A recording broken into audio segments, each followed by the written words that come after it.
2023 में काफ़ी important events हुए हैं, जैसे कि इलेक्ट्रिक कार्स का राइज होना या फिर अर्थ का दोबारा से हील होना और इंस्टाग्राम पोस्ट के कैप्शंस के लिए चैट जीपीटी के पास जाके भीख मांगना कि भाई कोई बढ़िया सा कैप्शन बता दो। लेकिन अगर कोई चीज़ स्टैंड आउट करी है तो वो है इस एनिमे का पोस्टर। जब भी मैं इस एनिमे का पोस्टर देखता हूँ मैं कभी भी इसको इग्नोर नहीं कर पाता हूँ। Even if it's just me, I find pure eyegasm in it. Anime का नाम है ओशिनोको।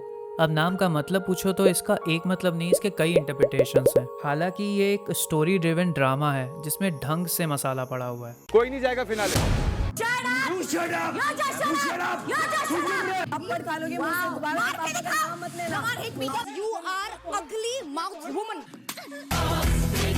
But it's much deeper than that. ओशिनोको एक ऐसी एनिमे है जिसमें इंटरटेनमेंट की डार्क साइड बहुत प्रैक्टिकल वे में दिखाई गई है। लोगों का कैसे यूज किया जाता है, सेलिब्रिटीज की लाइफ या इमेज जो हमें दिखाई जाती है वो कितने झूठों से भरी होती है। जो मीडिया हमें दिखाता है और जो हमारा परसेप्शन बनता है वो सच्चाई से कितना दूर हो सकता है। ये एंटरटेनमेंट इंडस्ट्री के उन विक्टिम्स को हाईलाइट करता है जो या तो फैंस के अनरियल एक्सपेक्टेशंस के प्रेशर में दब जाते हैं या फिर उनको as a stepping stone use किया जाता है हायर प्रॉफिट्स के लिए। अगर मैं इस एनिमे की सक्सेस के ऊपर बात करूं तो इसने अपने प्रीमियर का रिकॉर्ड तोड़ा है। इसकी ओपनिंग ने ना जाने कितने रिकॉर्ड तोड़े हैं। MAL पे इसने रिकॉर्ड तोड़ा है। बस इन अ नटशेल इसने इतने ज्यादा रिकॉर्ड तोड़े हैं, इतने ज्यादा रिकॉर्ड तोड़े हैं। इस सीरीज के ऑथर आकासाका सेंसे हैं जिन्होंने कागुया-सामा सीरीज भी लिखी है। अब एक दिन उनके सेलिब्रिटी फ्रेंड के ऊपर एक फैन ने अटैक कर दिया था और ये बात उनके फ्रेंड ने मीडिया से छुपाई थी, लेकिन आकासाका सेंसे से खुल के बात करी थी और ओशिनोको की स्टोरी के लिए ये इंसिडेंट एक इंस्पिरेशन बन गया। पब्लिक को एंटरटेनमेंट इंडस्ट्री में सिर्फ ग्लैमर दिखता है लेकिन उसकी डार्क साइड नहीं दिखती है कि कैसे यंग टैलेंट्स का एक्सप्लॉयटेशन और मिसयूज होता है, स्पेशली इन जापान जो कि इनफेमस है अपने टॉक्सिक फैन कल्चर और एब्सर्ड आइडल ग्रुप रूल्स के लिए। अब सवाल ये उठता है कि क्या ये एनिमे देखने के बाद यूथ बेटर प्रिपेयर होकर इस इंडस्ट्री में पहुंचेगा? May be. और क्या इस एनिमे में बेस्ट वाइफू लेवल की फीमेल कैरेक्टर्स को देखने के बाद रियल लाइफ में लड़कियों से अनरियल एक्सपेक्टेशंस हो जाएंगी? Akasaka Sensei said, and I quote, "I want people to know how young talents are being hurt, exploited, and suffering. I think that this work also asks the question of how people should deal with and treat those talents." आई होशिनो एक superstar idol जो जब जब stage पे आती है तो लोग पागल हो जाते हैं। ये स्टोरी उसके दो फैंस के अराउंड रिवॉल्व करती है। अब एक डॉक्टर अपने उस वक्त को याद कर रहा होता है जब वो सरीना नाम की पेशेंट से अक्सर जाके मिला करता था। अब सरीना की फैमिली उसको अबैंडन कर चुकी होती है और ना ही उसका कोई दोस्त होता है, तो डॉक्टर और उसकी अच्छी बॉन्डिंग हो जाती है। वो आई की बहुत बड़ी फैन होती है। अब उसके गुजर जाने के बाद डॉक्टर को आई के अंदर सरीना की होप्स एंड ड्रीम्स दिखाई देने लगती हैं, तो वो आई को दिल से सपोर्ट करने लग जाता है। अब आई एक दिन खुद उसके हॉस्पिटल में आती है क्योंकि उसके पेट में गैस बन रही होती है, तो डॉक्टर उसको कहता है ये लो ही नो।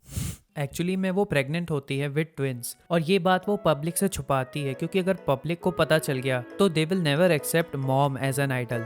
अब एक अब्यूसिव मदर होने की वजह से आई को अपनी आधी लाइफ एक फॉस्टर होम में बितानी पड़ती है, तो उसको कभी माँ का प्यार नहीं मिला होता है, तो इस वजह से उसको लव का कॉन्सेप्ट ही फेक और झूठा लगता है। उसने अपने आप को लोगों की एक्सपेक्टेशंस के अकॉर्डिंग ऐसा चेंज किया होता है कि अब उसको ये लगने लगता है वही उसकी रियलिटी है।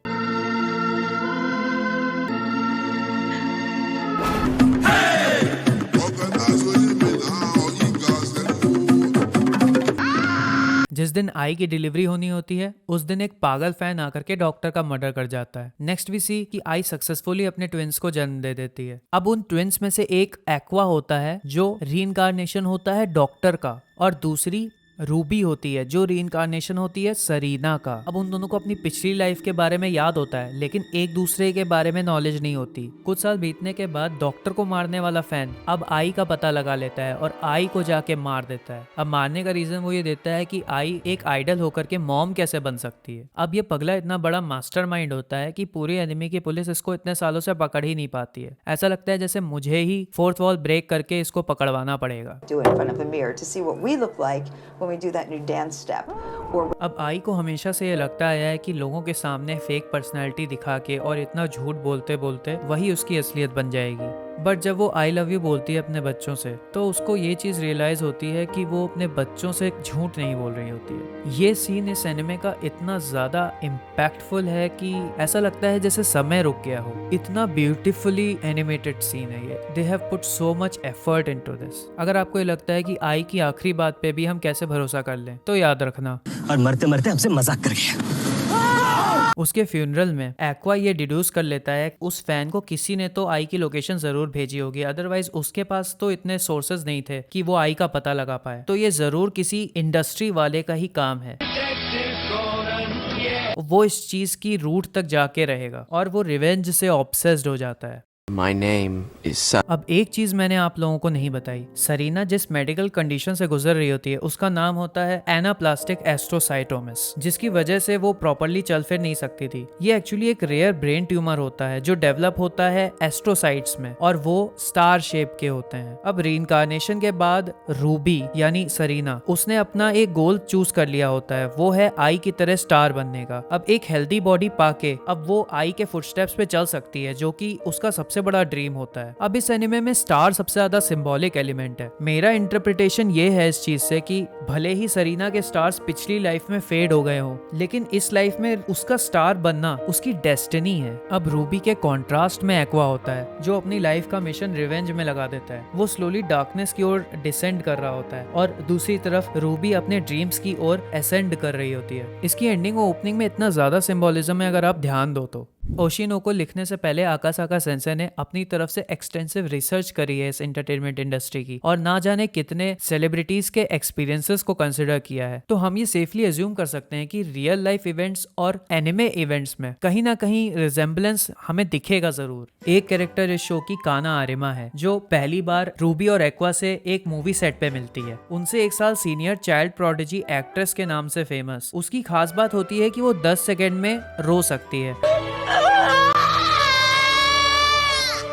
और ऑडियंस को इमोशनली कन्विंस कर सकती है। काना का कैरेक्टर आपसे ये क्वेश्चन करता है कि अगर आप बचपन में ही अपने पीक पे पहुंच गए और आप अपनी बाकी लाइफ को उस पीक तक पहुंचने के लिए स्ट्रगल में बिता रहे हो तो हाउ वुड दैट फील। जिस सीरीज में काना काम कर रही होती है वो एक फेमस मांगा की एडेप्टेशन होती है, मगर प्रोड्यूसर सीरीज को नए एक्टर्स को कास्ट करने में यूज कर रहा होता है। काना को भी अपनी एक्टिंग होल्ड बैक करनी पड़ती है नए एक्टर्स के साथ मैच करने के लिए। रिजल्ट एक खराब एडेप्टेशन एंड डिसअपॉइंटेड फैंस। लेकिन अपने टैलेंट और एक्वा की हेल्प से वो फाइनली एक स्टनिंग परफॉर्मेंस दे पाती है और वो ऐसी परफॉर्मेंस होती है कि सबके होश उड़ जाते हैं। Boys relax, she can't marry all of us. As an actor, आप बहुत लोगों से जुड़े होते हो, director, producer, cameraman, lighting staff, friends, family, writers, fans और ना जाने कितने लोग, और वो आप पे डिपेंड होते हैं कि आप उनकी स्टैंडर्ड लेवल ऑफ एक्सपेक्टेशंस को बीट कर पाए या उन्हें भी क्रॉस कर दें।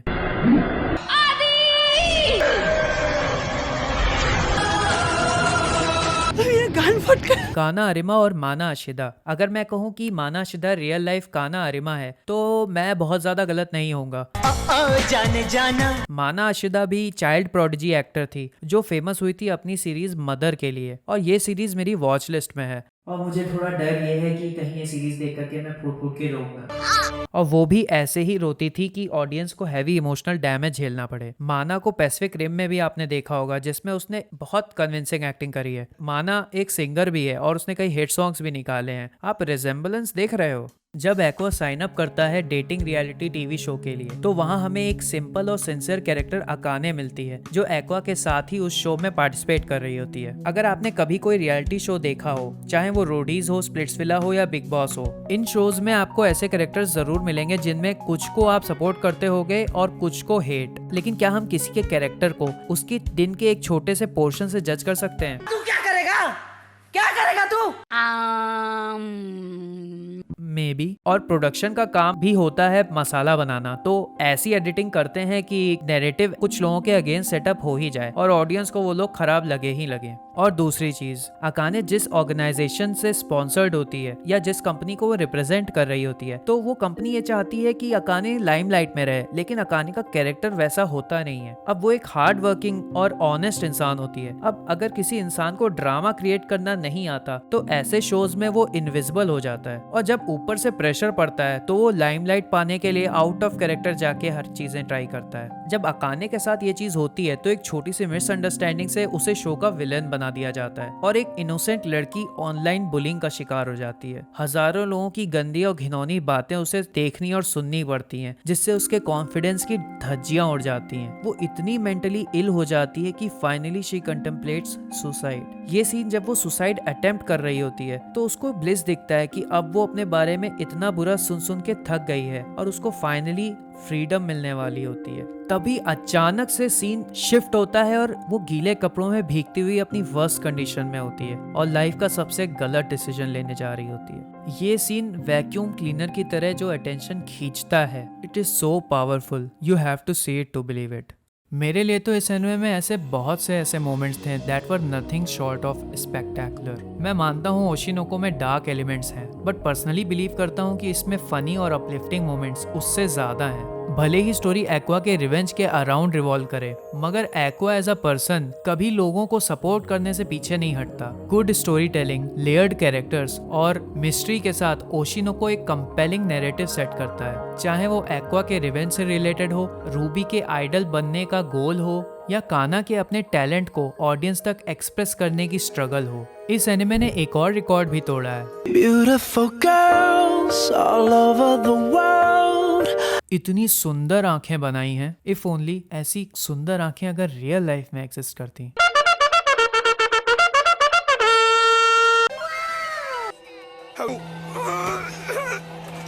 Oh shit.